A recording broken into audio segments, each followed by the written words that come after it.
देख रहे हैं नेटवर्क 33 राजकुमार के साथ।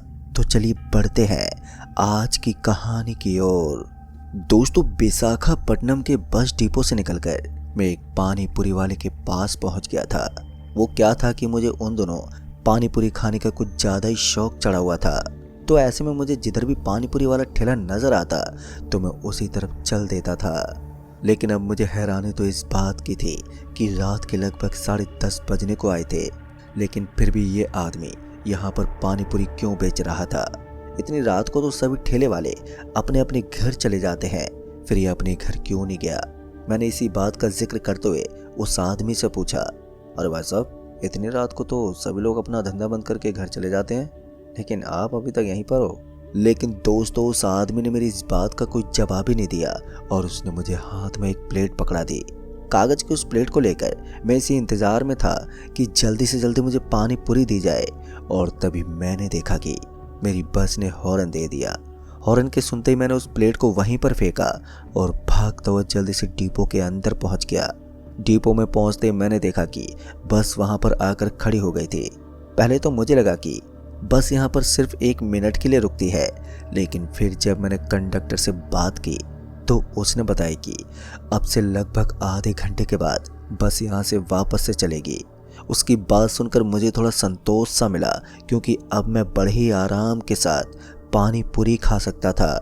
ऐसे में मैंने वापस से रिटर्न लिया और फिर वापस से उस पानी पूरी वाले की तरफ चल पड़ा। लेकिन अब की बार जब मैंने बाहर जाकर देखा तो मैंने पाया कि अब वो मुझे कहीं भी नजर नहीं आ रहा था। वहाँ एक बहुत ही बड़ा बोर्ड लगा हुआ था और उसके आसपास 2-3 घने पेड़ नजर आ रहे थे, लेकिन अभी मैंने 5 मिनट पहले ही तो उसको यहाँ पर देखा था। फिर वो कहाँ पर चला गया, मैं यही सब सोचते हुए वापस पलटने लगा। लेकिन तभी मुझे पीछे से आवाज़ आई, अरे ओ भाई साहब, पानी पूरी तो खाते जाइए। जैसे मैंने पीछे मुड़कर देखा तो मैंने पाया कि मेरी आंखें अब उसी पानी पूरी वाले आदमी पर जाकर टिक गई थी। मुझे विश्वास नहीं हो रहा था कि ये पानी पूरी वाला यहाँ पर कैसे पहुँच गया, क्योंकि अभी अभी जब मैंने पीछे मुड़कर देखा था तो वो मुझे कहीं भी दिखाई नहीं दिया था। फिर मैंने उस पानी पूरी वाले को बोला, अरे भैया, अभी तो आपका ठेला उस जगह पर लगा हुआ था, फिर आप यहाँ पर कैसे पहुँच गए। मेरी बात सुन करके उसने बोला, भाई साहब, अभी मैं घर के लिए रवाना हो रहा था, लेकिन जब आप यहाँ पर पहुँच ही गए हो तो मैं आपको पानी पूरी खिलाई देता हूँ। उसकी बात सुनकर मैंने भी हामी भरी, क्योंकि इस समय पर मेरे पेट में चूहों ने भगदड़ मचाई हुई थी। तो मैंने सोचा कि थोड़ी देर के लिए पानी पूरी खाकर अपनी भूख मिटा लेता हूँ, बाद में किसी रेस्टोरेंट में जाकर मैं अच्छे से खाना पीना कर लूँगा।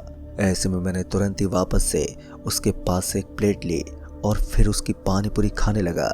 सच कहूँ तो मैंने अपनी ज़िंदगी में इससे ज़्यादा टेस्टी पानी पूरी आज तक नहीं खाई थी।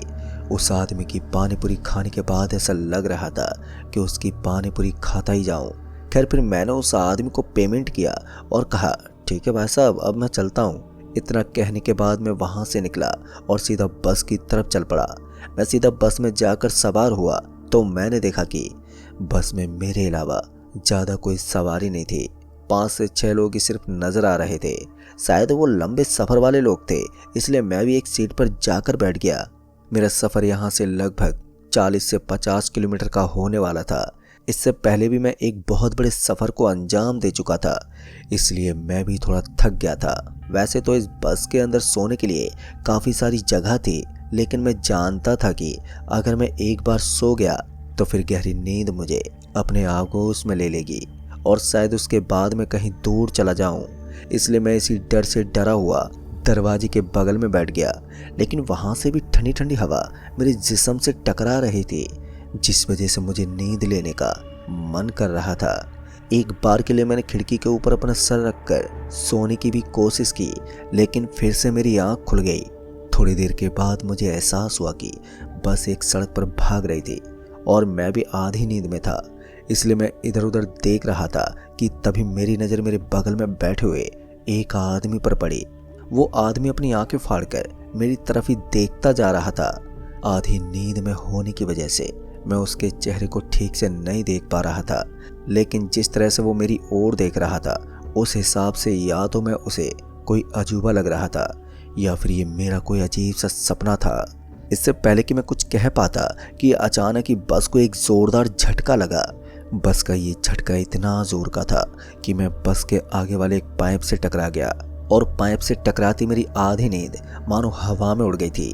मैं एकदम से उठा और इधर उधर देखने लगा।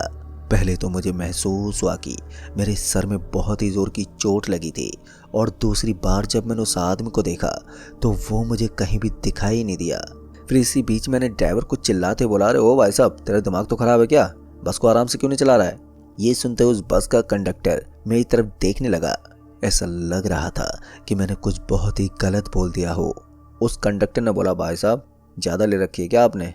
बस ने तो कहीं झटका तक नहीं लिया है। वो कंडक्टर अभी भी मेरी ओर देखे जा रहा था, मगर अभी भी जो मैंने झटका महसूस किया था वो मेरा कोई भ्रम तो नहीं हो सकता। ऊपर से मुझे अपने सर में बड़ा दर्द महसूस हो रहा था, इसलिए मैंने उस ड्राइवर को बोला, अरे भाई साहब ऐसे क्यों बोल रहे हो? ये देखो ना, मेरे सर में अभी भी खून का चक्का जाम हो गया है। इस बार वो कंडक्टर उठा और मेरे बगल वाली सीट पर आकर बैठ गया और फिर उसने बोला, लगता है भाई साहब आपने कुछ ज़्यादा ही ले रखी है, इसलिए बस का माहौल ख़राब मत करो वरना आपको मैं नीचे उतार दूंगा। कंडक्टर की ये बात मुझे अंदर तक चुभ गई और इस बार मैंने उस कंडक्टर को बोला, भाई साहब किराया दिया है, ऐसे ही कैसे उतार दोगे? और अगर बस को धीमा नहीं चलाया तो अगली बार इसका अंजाम देख लेना। इतना कहने के बाद मैंने अपना मुंह मोड़ लिया और फिर दूसरी साइड खिड़की से बाहर की तरफ देखने लगा। अभी भी खिड़की के अंदर से आने वाली ठंडी ठंडी हवा मुझे फिर से गहरी नींद सुलाना चाहती थी, लेकिन अब मैं अपनी आंख बंद करने के लिए बिल्कुल भी तैयार नहीं था। बस भी ठीक ठाक रफ्तार के साथ सड़क पर चलती जा रही थी और फिर इसी बीच एक बार फिर से मुझे नींद का हल्का सा झटका आया। इस बार फिर से बस में एक जोरदार झटका लगा। इस बार ये झटका इतना जोर का था कि मेरा पूरा बदन ही सामने वाले पाइप से टकरा गया।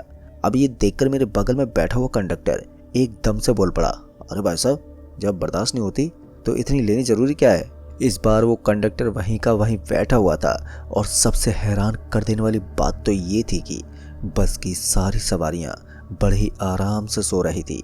कोई भी अपनी जगह से एक इंच भी नहीं हिला था। ऐसे में मैं थोड़ा कंफ्यूज हो गया और फिर मैंने उस कंडक्टर को बोला, अरे भाई साहब मैंने आज तक अल्कोहल को तो हाथ ही नहीं लगाया, लेकिन पता नहीं आज मेरे साथ ये क्या हो रहा है। मैं खुद इस चीज़ को समझ पाने में नाकाम हूँ। मेरी बात सुनकर वो कंडक्टर एकदम से बोल पड़ा, अगर तुम ऐसे बस के अंदर अजीब हरकतें करते रहे तो फिर बस के सारे सवारियों के अंदर भी डर बैठ जाएगा, इसलिए बेहतर होगा कि तुम मेरी बस से अभी के अभी नीचे उतर जाओ। कंडक्टर इस वक्त बड़े गुस्से में लग रहा था। पिछली बार की बदतमीजी शायद उसे कुछ ज़्यादा ही ठेस पहुंचा गई थी और इस बार उस कंडक्टर ने पूरी तरह से मन बना लिया था कि वो मुझे बस से नीचे उतार ही देगा। लेकिन इस बार मैंने उस कंडक्टर को बोला, अरे भाई साहब मुझसे बहुत बड़ी गलती हो गई है, अगर आप मुझे बीच रास्ते में उतार देंगे तो फिर मैं बीच रास्ते में कहाँ जाऊँगा, और अब तक तो बहुत रात भी हो चुकी है। मेरी बात सुनकर उस कंडक्टर ने कहा, ये तुम्हारा लास्ट चांस है, इससे अगली बार तुमने अगर कोई भी गलती की तो फिर मैं तुम्हें बिना कुछ बोले ही बस से नीचे पटक दूंगा। इस बार कंडक्टर के बोलने का अंदाज थोड़ा बदल गया था। गुस्सा तो मुझे भी बहुत आ रहा था, लेकिन दोस्तों वो कहते हैं ना, अपनी पिक और गधा बाप, इसलिए मैं चुपचाप उस कंडक्टर की बात ही सुनता रहा। इस बार मैं उस खिड़की वाली सीट के बगल में बैठने के बजाय बस की गलियारी में आकर खड़ा हो गया। बस वापस से उसी रफ्तार में चलती जा रही थी और थोड़ी देर के बाद बस को एक ब्रेक मिलने वाला था, यानी कि हम सभी नीचे उतरकर खाना पीना वगैरह कर सकते थे। तभी बस एक रेस्टोरेंट के ठीक बगल में जाकर रुकी और फिर मेरे साथ साथ कुछ सवारियां नीचे उतर गईं। मैं टॉयलेट करने के लिए सड़क से थोड़ी दूर आगे कुछ झाड़ियों के बगल में चला गया और तभी मुझे महसूस हुआ कि मेरे पीछे पीछे कोई और भी आ रहा है।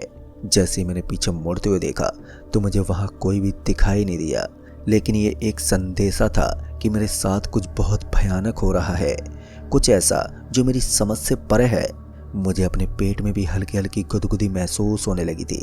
ऐसा लग रहा था कि मेरे पेट में मुझे कीड़े काट रहे हैं या फिर कोई छोटा मोटा पक्षी मेरे पेट में पंख फैलाकर उड़ना चाहता है। अब ये सब हरकतें मुझे उल्टी करवाने का मन करने लगी और इसी बीच में एक झाड़ी के बगल में बैठकर उल्टी करने लगा। तभी वो बस का कंडक्टर भागते मेरे पास आया। इस बार उसके चेहरे पर काफ़ी चिंता थी। उसने एकदम से बोला, अरे भाई तू ठीक तो है ना? इस बार मैंने अपनी गर्दन हिलाई। फिर उसने बोला, तूने कहीं उस घनश्याम काका की पानीपुरी तो नहीं खाई है? अब ये सुनकर मैं तो थोड़ा कंफ्यूज ही हो गया और फिर मैंने उस कंडक्टर को बोला, आप किस घनश्याम की बात कर रहे हैं? उसके बाद मुझे धीरे धीरे कुछ याद आने लगा। फिर मुझे याद आया कि मैंने थोड़ी देर पहले बस डिपो के पास एक आदमी से पानीपुरी खाई थी और वो आदमी दिखने में काफ़ी अजीब सा था।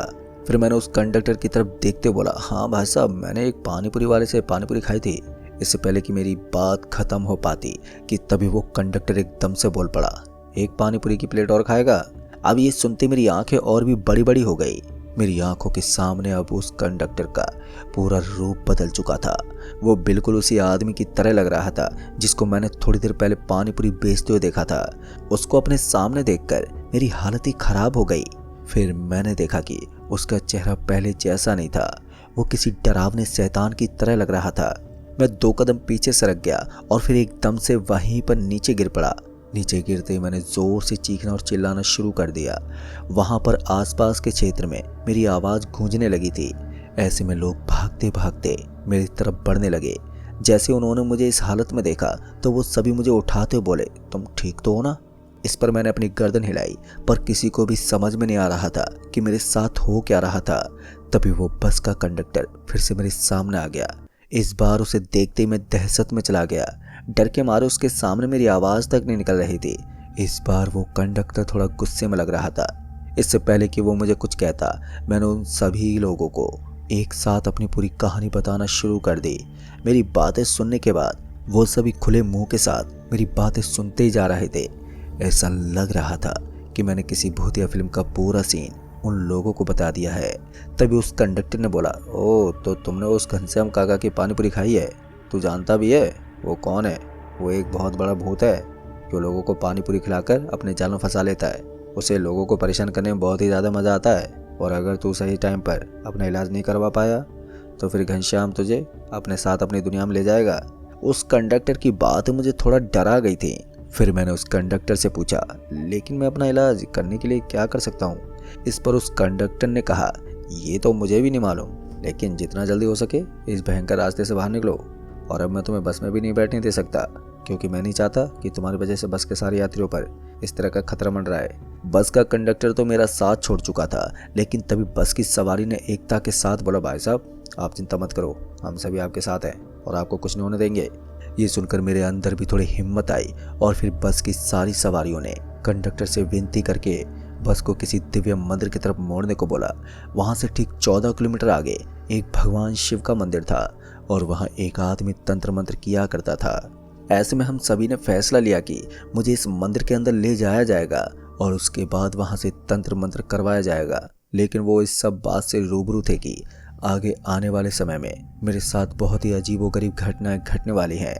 ऐसे में मुझे बड़ी सावधानी के साथ रखना होगा, वरना मैं किसी भी तरह की पागल वाली हरकतें कर सकता हूँ।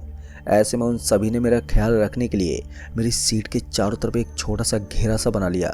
चलते हुई बस के अंदर अचानक ही मुझे ऐसा लगने लगता जैसे कि वो सभी किसी भूत की तरह नजर आ रहे हैं। लेकिन मैं इस बात से अच्छी तरह से रूबरू था कि मुझे अपने आप पर काबू करना है और तब तक मैं कुछ नहीं बोलूँगा जब तक कि भगवान शिव जी का मंदिर ना आ जाए। ऐसे में मैं खुद को जितना हो सकता था उतना कंट्रोल करने की कोशिश की। बार बार मुझे ऐसा ही महसूस होता कि वो पानीपुरी वाला मेरे सामने ही मौजूद है और वो मुझे बस से धक्का देकर नीचे फेंकने वाला है। लेकिन थोड़ी देर तक बीत जाने के बाद मैं सीधा उस शिव जी के मंदिर के पास पहुंच गया। उस मंदिर को देखते ही मेरी उम्मीद और भी ज़्यादा बढ़ गई। मैं तुरंत ही उन लोगों के साथ अब बस से नीचे उतर गया था और बस से नीचे उतरकर मैं सीधा उस मंदिर के अंदर पहुंचने लगा। दोस्तों सच कहूँ तो उस वक्त मुझे एक अजीब सा एहसास हो रहा था, मानो मेरे जिस्म के अंदर से जान निकल रही थी। वो सभी लोग मुझे लेकर अंदर पहुंच गए और अंदर पहुंचने के बाद मेरे साथ साथ वो भी वहां भगवान के सामने हाथ जोड़कर आसपास बैठे थे। तभी वहां पर एक पंडित जी आए जिन्हें देखकर ऐसा लग रहा था कि ये नॉर्मल पूजा पाठ करने वाला व्यक्ति है। लेकिन फिर उन्होंने हमसे काफ़ी चीज़ें पूछी। मैंने उनका जवाब एकदम सही दिया। फिर उसके बाद उन पंडित जी ने बोला, थोड़ी देर के बाद तुम्हारे ऊपर से इस काली शक्ति का साया हट जाएगा, तुम्हें चिंता करने की कोई आवश्यकता नहीं है। फिर उसके बाद उन्होंने कुछ झाड़ फूक करना शुरू कर दिया और फिर एक बार के लिए मेरी आंखों के सामने अंधेरा छा गया। और थोड़ी देर के बाद जब मैंने अपनी आंखें खोली तो मैं उसी मंदिर में लेटा हुआ था। बाकी की सवारियां वहां से निकल चुकी थी। शायद बस वाले को लेट करना पसंद नहीं था, इसलिए उसने मुझे यहाँ अकेला ही छोड़ दिया। खैर उसने मुझे यहाँ तक तो छोड़ा, वही मेरे लिए बहुत ही बड़ी बात थी। ऐसे में मैंने पंडित जी से पूछा, पंडित जी वो लोग यहाँ से चले गए क्या? इस पर पंडित जी ने अपनी गर्दन हिलाई और हाँ में जवाब दिया, दरअसल उन्होंने मुझे बताया कि मुझे आज सुबह तक यहीं रुकना होगा। मैंने भी उनकी बात मानी और वहीं पर रात को आराम किया। सुबह होते मैं भी अपने घर के लिए चल दिया, लेकिन उस रात अच्छी बात ये रही कि मेरे साथ हुई वो घटना उस रात तक ही सीमित रही। फिर बाद में मैंने कभी भी उस तरह के भयानक और डरावने अनुभव को महसूस ही नहीं किया। लेकिन दोस्तों, आज भी मैं सोचता हूँ तो अजीब सा लगता है कि उस दिन मैंने उस आदमी की पानी पूरी खाकर कितनी बड़ी गलती को अंजाम दिया है। तो दोस्तों, इस कहानी में बस इतना ही। कहानी आपको पसंद आई हो तो वीडियो को लाइक शेयर कमेंट जरूर कर दें। तो मैं आपका दोस्त राजकुमार जल्दी ही मिलूंगा ऐसी एक और डरावनी घटना के साथ। तब तक के लिए बाय एंड टेक केयर।